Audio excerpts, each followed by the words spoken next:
Welcome back from the ad break. You are still watching Prime Life. Now, my next guest joining us on Zoom is Zohra Sooliman, and we will be speaking about Gaza final year medical students' farewell ceremony and graduation that took place on the 3rd of May. This was in celebration, it was just not a graduation, but it was a phenomenal thing that was done by the Gift of the Givers because 27 talented medical students from Gaza were graduating, and this also proves it's a story of resilience and determination from each of them. Now, their stories of perseverance, coupled with the tireless efforts of Mrs. Zohra Sooliman, co founder of the Gift of the Givers and the South African mother of these students, show us that hope and positivity can triumph over adversity. And we thank Mrs. Suleiman for her compassionate leadership.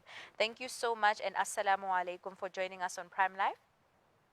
Walaikum salam wa rahmatullahi wa barakatuh. It's a pleasure to be on your platform, and greetings to all the viewers as well. Jazakallah so much for giving us your time. Now we're just going to jump straight into it. Can you please tell us what motivated you and the Gift of Givers to take on this challenging but worthwhile project to support the Gaza students? So what I'm going to tell you is a little bit about when the war just broke out. And when we saw this war continuing, we thought it's like all the other usual wars in Gaza. It will run for 2 weeks, maybe a month or so, and then it will stop. But at some point, we all realized this is not stopping. And the damage, we were already seeing the damage happening. We already saw they were targeting the health structures. So people were, getting injured, and they were unable to access the health facilities in Gaza because they were bombing the hospitals, and they were brazen in bombing all the health infrastructure as well as the health personnel.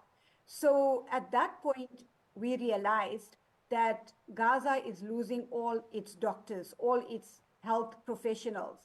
And in my mind, personally, I just kept thinking, what happens to all those students who've reached like the final year or advanced years of their study? And then later on, we were approached, my husband was approached, Dr. Imtiaz Suleiman, when a group of people who were part of a European network linked to Palestine, as well as people in the UK, as well as other people around the world, had all gotten together and said, we need to do something here. We need to do something for those students who are nearly completing their studies, but because the war has interrupted it, it's like their studies have just stopped abruptly. But these are people who are nearly doctors, so close to completion of their studies.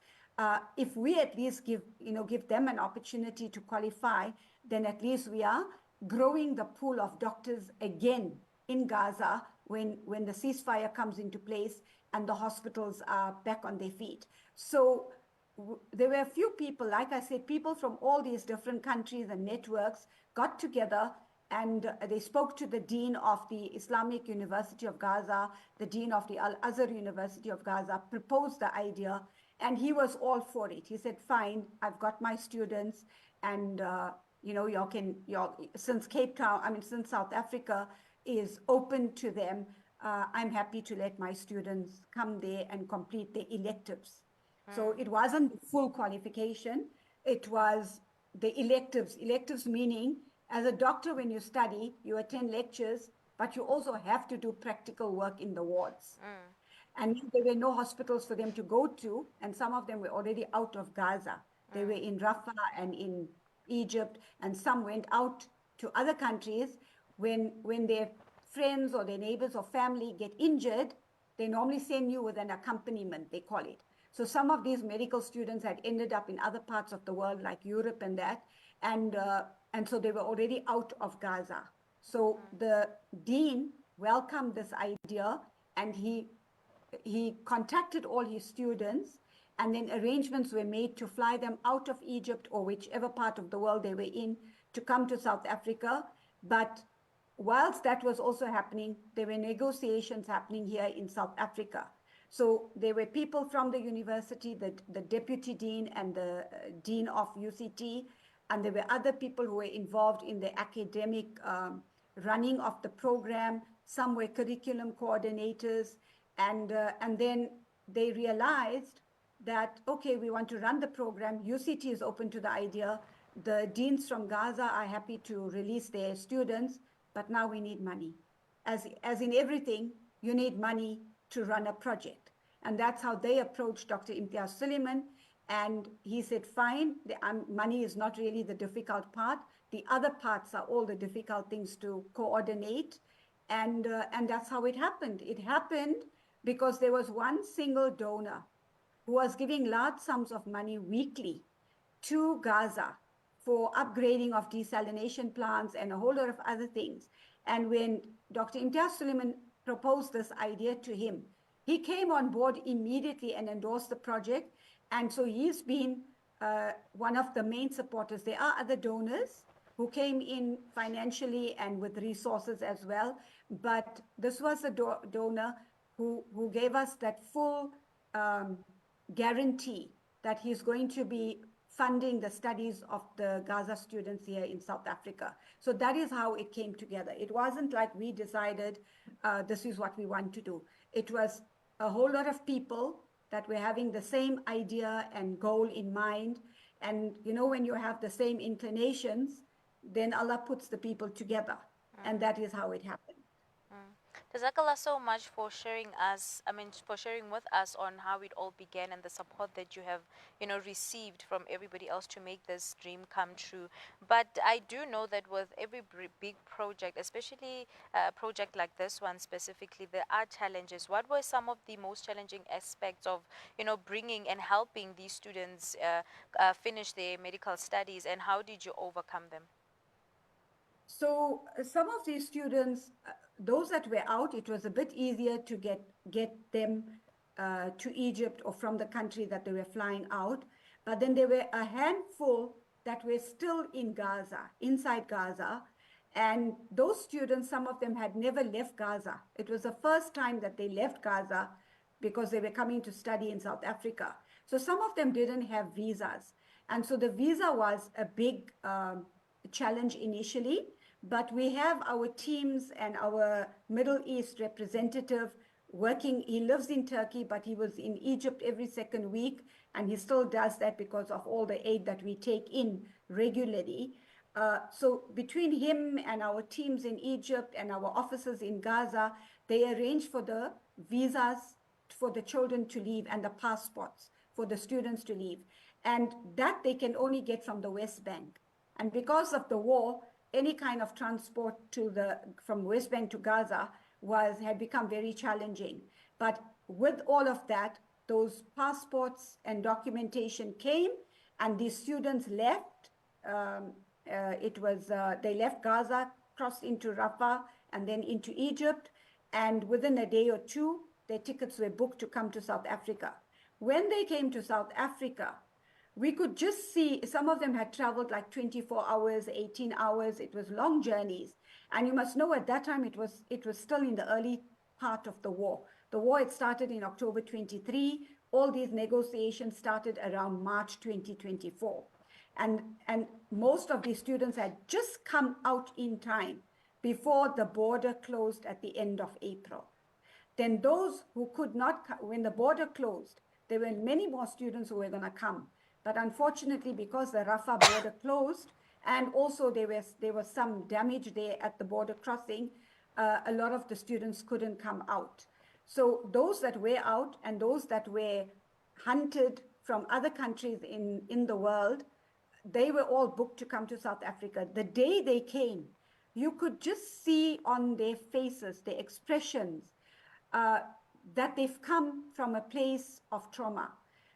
By that time, most of them had already been displaced about 7 times on average. And then they were taken into Egypt, and then from there rushed off to South Africa. So you could just see the expression on their faces, how they were still in, the trauma was there. It was evident on their face. They came in here at the end of July. Most of them came with one single suitcase. They didn't have warm clothes. So our priority was that on Sunday they arrived. On Monday we took them shopping to go and get them warm clothes and coats and clothes that would be appropriate for varsity. So that's what we did first. Then they needed, so accommodation, we put them up at a hotel. It's owned by an Indian family, Muslim family, and they gave us long-term accommodation. Uh, with regards to accommodation, we realized as time was going, it was very far from the university and very far from their rotations. So we eventually moved them to a place to a student block in Rondebosch. And so the last 6 months they've been spending there. So that was one of the challenges, the distance, and also that a hotel is not appropriate or conducive to long-term accommodation. In this new place where they are, there's unlimited Wi-Fi. The accommodation is way more conducive to studying. They all got their own rooms. They're not sharing. They've got desks in their room. They've got that privacy. It's a student block. And then they've got some recreational facilities there. They've got laundromats there. The bus service was right outside this new block of flats. And of course, we were also doing transport, shuttling them from varsity to their rotation sites. So there were like 7 or 8, 27 students came in, and they were distributed over 7 or 8 rotation sites, or what we call in South Africa, your blocks. So they would have to go there. Some of them were doing call. We had to get our drivers out at night to go drop them or to go and fetch them late at night. And even doing the morning rounds and the afternoon picking up rounds. So transport was something we had that needed to be done to get them around. So we had our drivers, and there was a donor who gave us 2 combis, 10-seater combis, and so that was being used. There was a family that immediately the next day, when we said we're taking them out shopping, and this family got wind of it, the family went and bought everything, and in terms of laundry baskets, warm blankets, lights because of load shedding, and all kinds of things, dishes, for their room, because if they're studying till late and they want to eat, have a snack, buying kettles and, things, the ironing board, iron, stuff like that. All these things were bought by this one family. And then there was a group, the IMA, and then the CSN, the Caring Sisters Network, under the chairmanship of Zohra Sooliman. She made a call and for laptops, laptop bags, and immediately those were flown down to Cape Town, and every student was given their own laptop with their laptop bag. Stationery was bought for them. We also thought of that if they had to get sick or if they were out somewhere stranded. So somebody else came on board. It was somebody who who has a product called Emergivac. So it would pay for your basic hospital, if you had to go to casualty or if you had to go see the GP or something like that. And let's say if they were stranded anywhere, there was an emergency number for them to call, and an ambulance or a vehicle would come and fetch them immediately to the rescue. Understanding that these were students coming from Gaza, whilst Gaza has a lot of wars and battles and bombs and shells falling, but they don't have the safety and security issues and challenges that we face here in South Africa. And that was one of the things we had to reiterate and emphasize to the students constantly. Please don't go and just wander off into areas. If you go out, make sure it's before dark, and go out in groups, and rather keep your traveling out to a minimum. And if you need to go, rather let our drivers take you in groups, because you don't know the country, and if you end up in the wrong place, you could get mugged or attacked or something like that. And so so asking about the challenges when they came in here, you could see how exhausted they looked. They had been moving all the time, and South Africa was one other move that they had to come to. So it took them a while to settle down. You must know their nervous systems were quite revved up in that flight and fight mode all the time, moving so many times. And then now to South Africa, coming there and settling down. The initial thing that we found that they struggled with was the guilt, that they had comfort of accommodation, food, transport, and they were, warmly clothed and they were fed, and they felt very guilty that they were enjoying these comforts whilst their families behind were in the thick of war and still enduring the starvation and no water and no electricity and all of that. And then the other thing was the academic challenges. So, where UCT, I must say, we give absolute credit for them, for Dr. Karen Begg, Prof. Lionel Green, there was Prof. Bob Begri. There's so many, and I can't name everyone, but everyone bent over backwards to draw up the curriculum in such a way to accommodate the Gaza students with the South African students. And the other challenge was that these students who come from Gaza, it's not only the ones at UCT. The UCT were the 6 years, so they are final years, and they have now completed. But we still got one lot of 21 students at Wits University. They are now in fifth year. They'll finish next year, around the mid of next year. Then we've had a new lot coming into UP this year. There were 10 of them, also fifth year. But UP has a different system, so they are writing the end of the year, fifth year exam now. And in June, they will start their 18 months block of final year, their junior internship. So what these students struggle with at all three campuses is that they run a parallel system. So they're still studying online with their home universities, Islamic University of Gaza and Al-Azhar University of Gaza. And then the host universities, which is UCT, WITS, and UP, are hosting them for their electives, which is their practical block. So there could be, when you do medicine, for instance, or obstetrics and gynecology, you attend lectures. That's what our students would do. Attend lectures, but at the same time, go to the hospital and see patients. And that's how you learn. But with these students, they're not getting the theoretical part from here. They're getting it from their home universities, and then they're doing the practicals here in South Africa.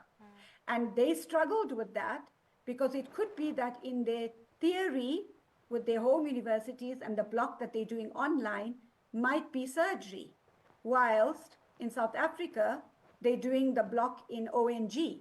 And every block in South Africa had an assessment, and every module in their home university online had an assessment. So sometimes they'll be preparing for two exams at the same time, but a different subject or module, like it could be surgery in Gaza and it could be ONG in South Africa. So that was something they struggled a lot with, but eventually they got into the program, they adjusted. It was a lot of adjustment coming from another country, working with new people, working with a new system, a country that has 11 languages. They had to learn how to understand these different 11 languages in the different hospitals where they were. And fortunately, we have translators at hospital. And fortunately, their level of English was very good as well. So those were some of the challenges that we encountered with them. Mrs. Zohra, thank you so much for joining us and just for giving us insight on, the great work that you have been doing, the support, but also just sharing in the challenges that you had faced but overcome. So Jazakallah so much for your time. Unfortunately, we have run out of time. We would have loved to hear more about, the ceremony and what it stands for and what it means for these students of Gaza. But Jazakallah so much for joining us. If I could just say one thing, to these students, they told us we'll never have a ceremony at back home in Gaza. It's something we dreamed of when we were children and when we entered university in the first year. So what you all have given us is something we will never forget. We will always remember this, and you all will always be in our hearts. Jazakallah so much. That is such a lovely thing to hear. And may Allah continue blessing you and the whole foundation on the great work that you do. Viewers at home, this was a very, very insightful conversation that we're having with Mrs. Zohra Sooliman on all the great work that we do. But